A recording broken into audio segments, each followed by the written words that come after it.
I know many look at the world today and see difficulties and react with despair, but I do not. I won't. As leaders, we don't have the luxury. I recognize the challenges from Ukraine to Gaza to Sudan and beyond. War, hunger, terrorism, brutality, record displacement of people, a climate crisis, democracy at risk, strains within our societies, the promise of artificial intelligence and its significant risk. The list goes on. But maybe because all I've seen and all we have done together over the decades, I have hope. I know there is a way forward. I believed America had to look forward. New challenges, new threats. Putin's war has failed and at his core aim. He set out to destroy Ukraine, but Ukraine is still free. He set out to weaken NATO, but NATO is bigger, stronger, and more united than ever before, with 2 new members, Finland and Sweden. But we cannot let up. The world now has another choice to make. Will we sustain our support to help Ukraine win this war and preserve its freedom, or walk away and let aggression be renewed and a nation be destroyed? I know my answer. We cannot grow weary. We cannot look away. And we will not let up on our support for Ukraine, not until Ukraine wins a just and durable peace.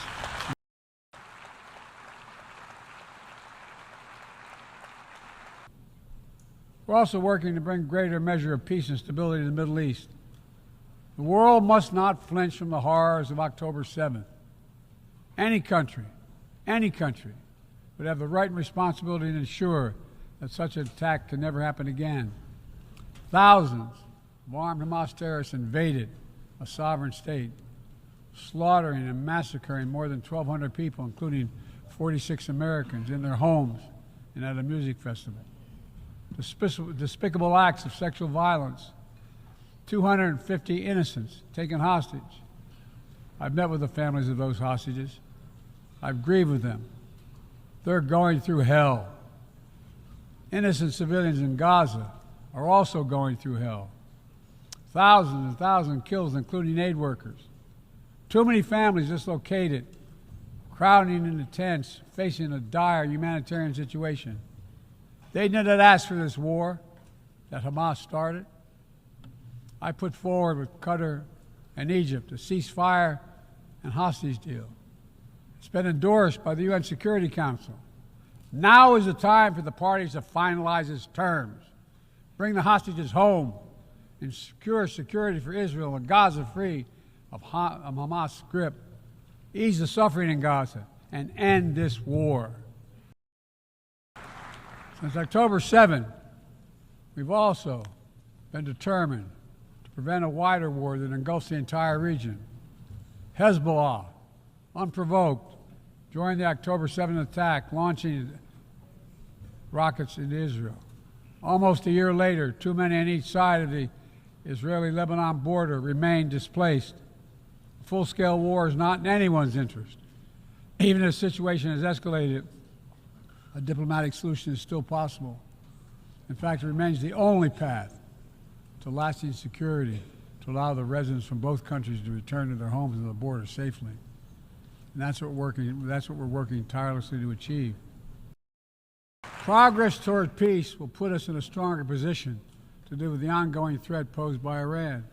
Together we must deny oxygen to its terrorist proxies, which have called for more October 7th and ensure that Iran will never, ever obtain a nuclear weapon.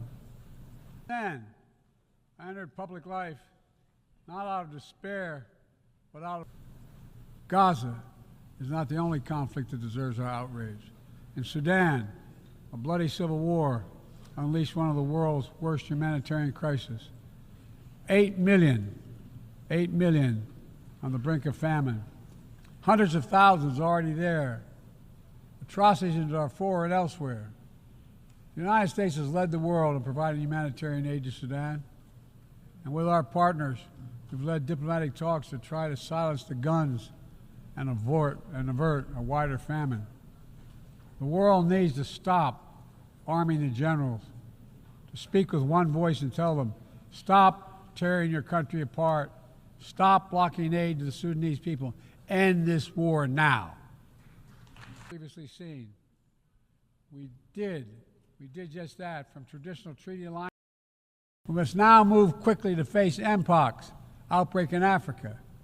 We're prepared to commit $500 million to help African countries prevent and respond to Mpox and to donate 1 million doses of Mpox vaccine now.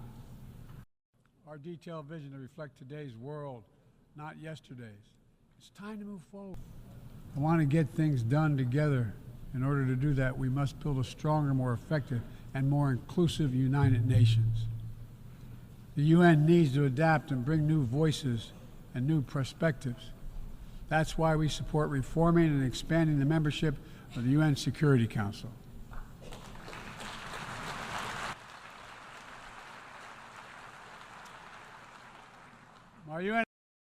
But AI also brings profound risks, from deep fakes to disinformation, to novel pathogens, to bioweapons. We've worked at home and abroad to define the new norms and standards. This year, we achieved the first ever General Assembly resolution on AI to start developing global rules of the road. We also announced a declaration on the responsible use of AI, joined by 60 countries in this chamber. But let's be honest, this is just the tip of the iceberg, what we need to do to manage this new technology. Nothing is certain about how AI will evolve or how it will be deployed. No one knows all the answers. My fellow leaders, it's with humility I offer two questions. First, how do we as an international community govern AI? As countries and companies race to uncertain frontiers, we need an equally urgent effort to ensure AI's safety, security, and trustworthiness. As AI grows more powerful, it also must grow more responsive to our collective needs and values. In one country, I've seen it all around the world. Even as we navigate so much change, one thing must not change. We must never forget who we're here to represent. We, the people. These are the first words of our Constitution, the very idea of America. They inspired the opening words of the UN Charter. I made the preservation of democracy the central cause of my presidency.